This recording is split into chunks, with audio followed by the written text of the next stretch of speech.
Well, good morning. Thank you for joining us once again on our video service. Whether you watch it Saturday night or Sunday morning, I'm not sure, but I just wanted to wish all the fathers out there happy Father's Day, and to all the men who play the role of a father, or all the mothers who play the role of a father. I hope it's a good day to celebrate. We're going to be barbecuing after church here at the Father's house, so if you want to come and join us, we'll feed you.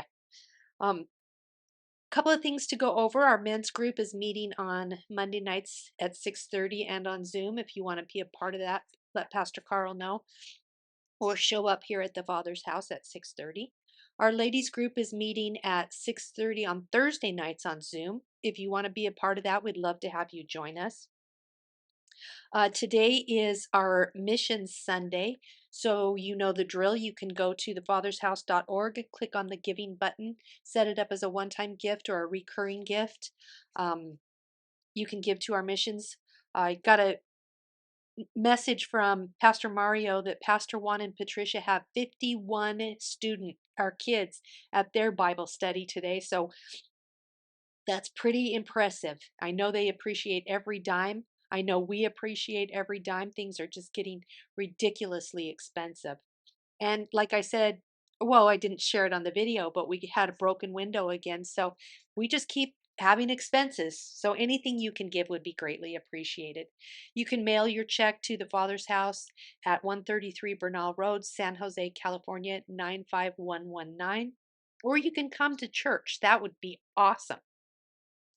Uh, Speaking of Argentina having their Bible studies for the kids, we have decided here at the Father's house we're going to do a vacation Bible study or Bible school again. We haven't done it since 2019, so we felt like it was just time to get back involved and see if we can't get some of our kids involved. So we're going to be doing it next week, June 24th through the 28th, from 11 o'clock to 3 o'clock. So if you have kids, if you have grandkids, if you know kids and you think they would be interested, please invite them to come and join us. I think it'll be a fun and special time. Every year we've done it, we just watch these kids get a new experience, and it's been sad because we haven't been able to do it in several years. And when Vianette volunteered to help me, I said yes, let's do it. I haven't gotten a chance to meet these littles that we've got coming and spending a lot of time with them, so I'm looking forward to it. Anyway, like I said, if you know anyone interested, please let me know. We'd love to have them be a part of that. I think that's really all I need to go over today. So I'll turn the time over to Pastor Carl. Good morning, Father's House. How's everybody doing today? Happy Father's Day for those out you that are fathers. For those of you that may not have children, offspring, but you're old enough to be a father figure in somebody's life, whatever the case might be, happy Father's Day. And all of us have a father, and actually we have a good father in heaven, which we're going to talk a little bit about what it means to be a good father today. But I just wanted to say, hey, give you a shout out. Father's Day, like Penny said, we're going to be cooking here at the church. So come on down and we'll feed you on this Father's Day and out of the superabundance provision of God who provides for us. Um, with that said, then summer is upon us. What's the date today? Today is going to be the 16th. I think next week, if it's the 16th, heck, we'll be already past the first day of summer because I think that's the 21st of June, which is also the longest day of the year. And so you can see that our weather's getting better, the days are getting longer. There's not much to complain about when that happens. So, but next week we'll be into summer and into the early parts of summer. I have to say, I finally got some tomatoes growing on some of my trees, so I'm happy about that. And man, it won't be long until I'll be having all kinds of fresh salad with those tomatoes. I just can't wait. It's going to be good. Make some salsa out of them, make some pizza sauce out of them, make some pasta with it. Man, it's going to be good. So, and anyway, if I get a super abundance of them, I'll make sure to share with you as well. What are we talking about today? Well, we've been talking about the Pentecostal Jesus, but we're not going to talk about that today because we want to take a break because it's Father's Day and talk about Father's Day a little bit and what it means. I don't know how long I'll be, but this is more just for us to kind of ponder and think about what it is to be a good father. So this morning I was talking with Penny, and I was thinking about this, and I was asking myself the question, who in the Bible stands out as being a good father? That's an interesting question. Who in the Bible, other than God, who in the Bible stands out in your mind as being a good father? And so, I mean, immediately came to mind Abraham, Isaac, Jacob, Joseph, Noah, uh, David. I mean, there's a lot of different people that we look at in the Old Testament, and then looking into the New Testament, who do we have that was really the model of a good father? Joseph was out of Jesus's life early, is what it looks like. And so when we look at that and we think about what a father figure is, it's interesting that in the Bible, it's kind of, you don't really see this good father notion necessarily in the Bible. I mean, I'm sure it's there to some extent. But the one thing I do like about it is it does show the fathers that are in the Old Testament and maybe even into the New Testament, yeah, and into the New Testament as well. When I think about John the Baptist father, about the idea that being human fathers, that the Bible portrays the good and the bad in a father, meaning the idea that not every father is perfect, nor any mother is perfect. Matter of fact, if you're a parent, you know that you're not perfect, and that you don't automatically know what it is to be a good parent. But and the hope is that as you have children and you mature and grow, as you become a better parental figure, whether it would be male or female, mother or father, as you grow. And so there's this part in being a good father, and that's what we're going to talk about today. Is there's this idea of always as a father figure growing in your children's minds or in those people that see you as a father figure. So I want to talk about that. So what is it? And the question for me is how would we define what a good father or who a good father figure is or who that is. Now, we do have in the New Testament, we have Jesus that's referring to God the Father, and he says some interesting things about God the Father.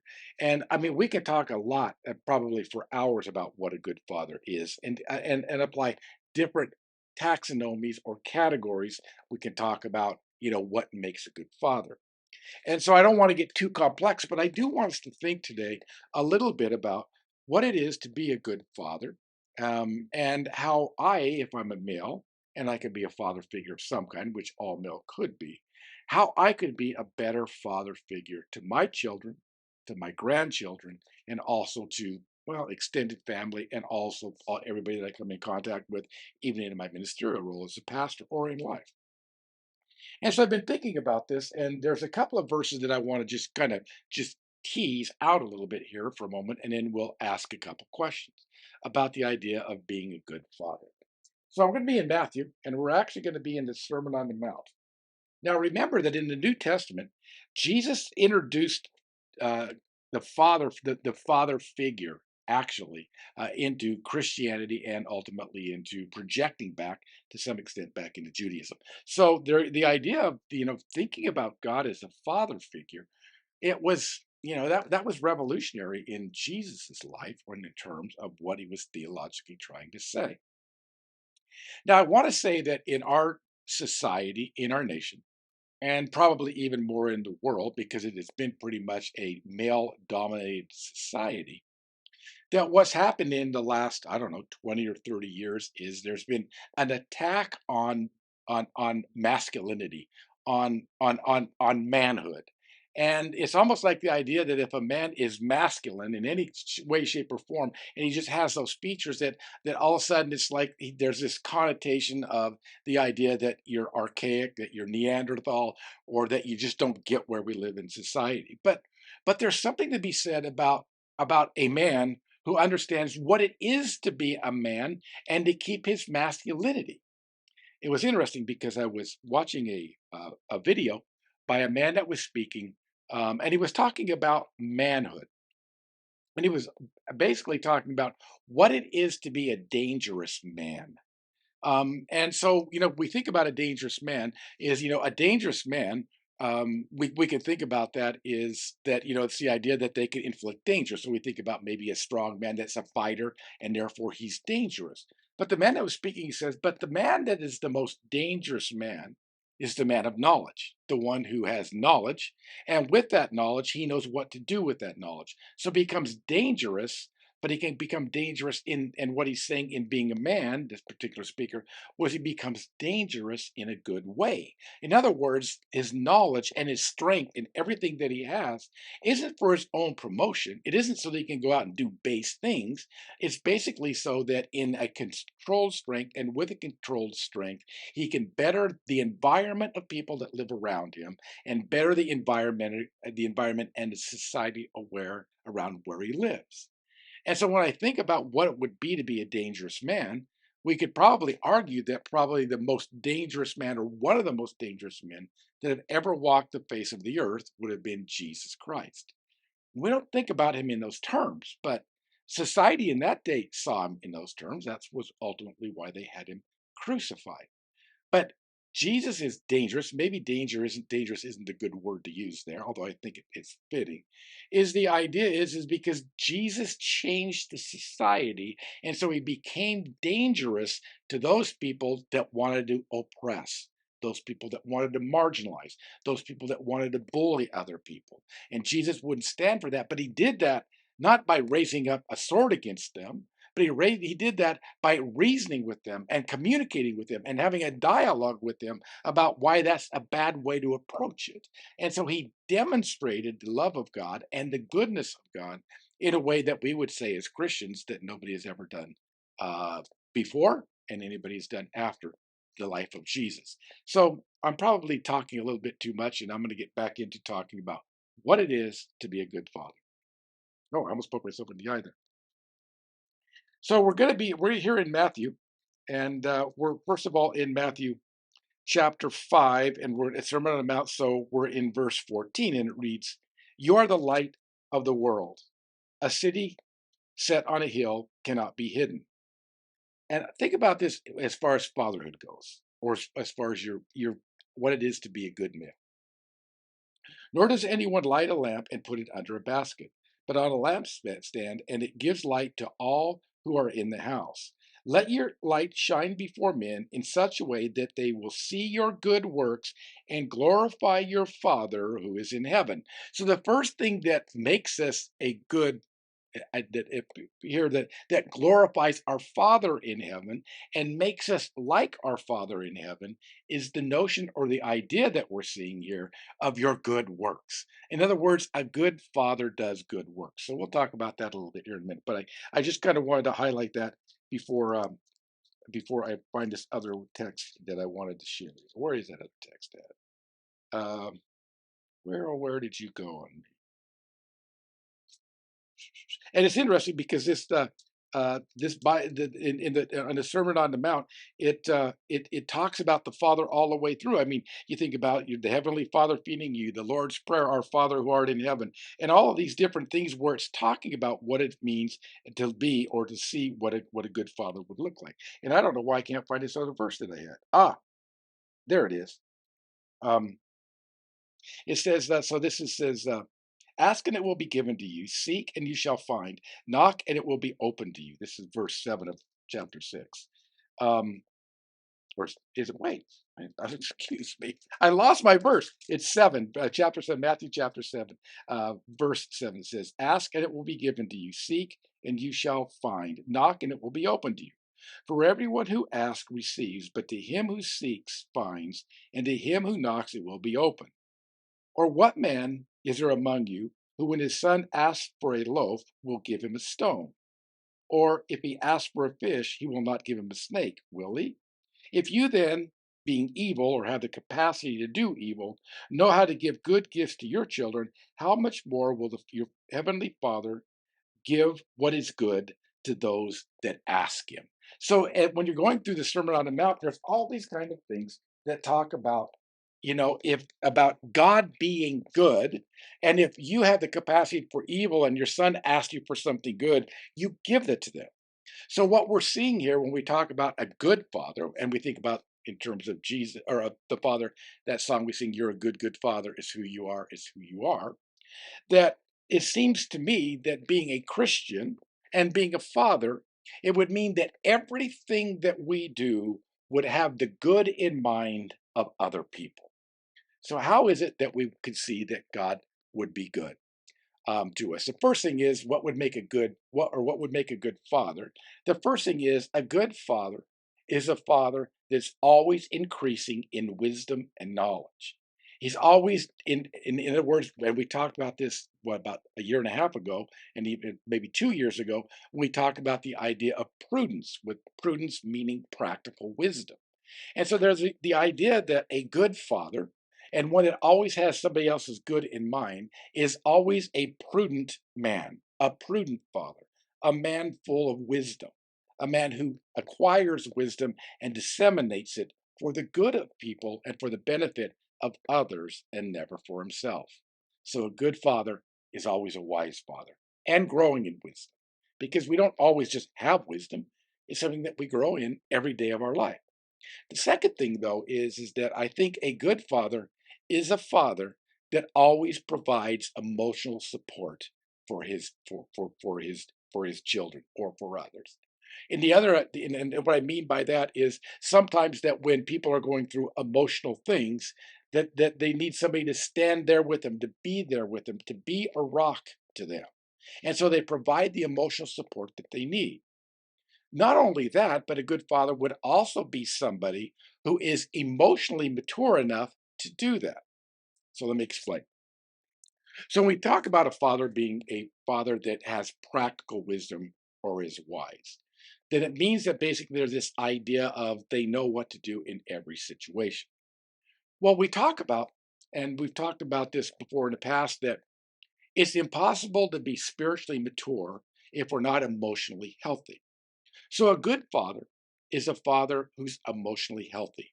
He understands his emotions. He understands that he's an emotional being and that other people are emotional beings, but he's got his emotions under control. In other words, a good father never flies off of the handle because he's angry about something. A good father, emotionally, in some cases, never does any of those kind of things that are a negative emotion that hurts other people because they have their emotions in control. Um, we could talk about anger, but anger is one of those kind of things where you can be angry about something, but at the same time that you're angry, that you don't do something that is foolish and hurt other people with that angry. With that anger, kind of think about it in lines of when we think about Hitler. Um, it wouldn't be wrong for us to note that what Hitler did and to be angry about that. We should feel a sense of anger, or when we see, maybe today in our current times, when we see where somebody's gotten an AR-15 and went up and shot up a school or shot up a shopping mall. We should be angry about those things and want good to come out of those. But the idea is that when we get angry or we feel these different emotions, we know how to control our emotions to work them for the good of other people. So, a good father is a father that is wise. A good father is one that's emotionally healthy and also promotes emotional health in his children. In other words, when a father sees a child that is struggling with despair or with fear or with anxiety or with anger or whatever the case might be, that they understand where they are and they can give wise guidance to them concerning their emotional health and the direction that they should go. The other thing that I think that a good father is, a good father is always a moral figure that is his children desire to live up to because he provides a moral standard. Now, I know that that kind of is an interesting term when we think about a moral standard, because let's face it, none of us are perfect. But the fact is that as a man, and as we're growing as men, and as we're maturing as men, then we should take responsibility for our own lives to see that make sure that our moral standards are growing and are evident to all. In that first text that I read, it says, "You are the light of the world, a city set on a hill." And it goes on and talks about in that it says, and it's talking about let your good works shine before men that they might glorify your Father that is in heaven. Some of the best works that a father can do are the works of courage, for example, or fortitude, of always being there even in hard times. or being temperate, which means being self controlled. So a good father is one that is, if you think about it, is wise. And in that wisdom, understands and is supportive of people or is emotionally healthy and supports those other people so that they can get emotionally healthy. And then the next thing is that a good father is a father that is morally sound and growing and mature. So he understands, again, the four cardinal virtues of prudence, of courage, of temperance, which is self control, and of justice for other people. The fourth thing I want to think that a good father is a good father in the Christian sense is a spiritual man and a spiritual model for his family. In other words, his family sees him and they know that he is a man that loves God, is submitted to God, and desires to follow God all of his life. And that in that love and in that desire to follow God makes you want to follow in his footsteps because of that love and because of that commitment to a loving God. And I think that when we understand even just those four facets of what it is to be a good father, I think that it kind of brings us into focus about what fatherhood is. Fatherhood isn't about providing things, although it can be. Shelter, it can be. But being a good father or being a good father figure means that we're committed to the development of other people that they might become all that they can become. So a good father then is a wise father. A good father is an emotionally healthy father. A good father is a moral father. And a good father is one, as far as a Christian goes, that loves God and is committed to serving him in the spirit of faith, hope, and love. I don't know if I can say any more about it than that. I mean, I kind of got a little mixed up as I was thinking about it in my own mind. But it seems to me that when we begin to become that kind of a person, then that kind of a person is the one that can reach out and touch other people with love that might be outside of the family. And so the idea is that as we're growing in God, we should be becoming more like the ultimate model of what it is to be a strong man, and that would be Jesus, who we find is meek, in other words, has controlled strength, is given to love, is given to mercy, is given to compassion, is given to understanding and seeking knowledge. And so today, as we think about it, why don't you ask? I'm just asking you, fathers, to ask yourself the question of this: what does it mean for me to be a good father? What does it mean for me to improve my ways so that I become a better father? The world just doesn't need other mediocre fathers. It's crying out for males that act like they belong to God, are submitted to God, and impact other people's lives for the good. And so maybe today on Father's Day, as much as your children are going to wish you a happy Father's Day, and as much as all that goes on with that, the barbecues and all the fanfare, maybe it's time for us just, and for me as well, to self-reflect and simply say, I want to be a good father, but I also want to be a better father. So I'm going to try to commit this week to become a better father to my kids, my grandkids, and also my sons and daughters in the faith, and those people that I serve in church.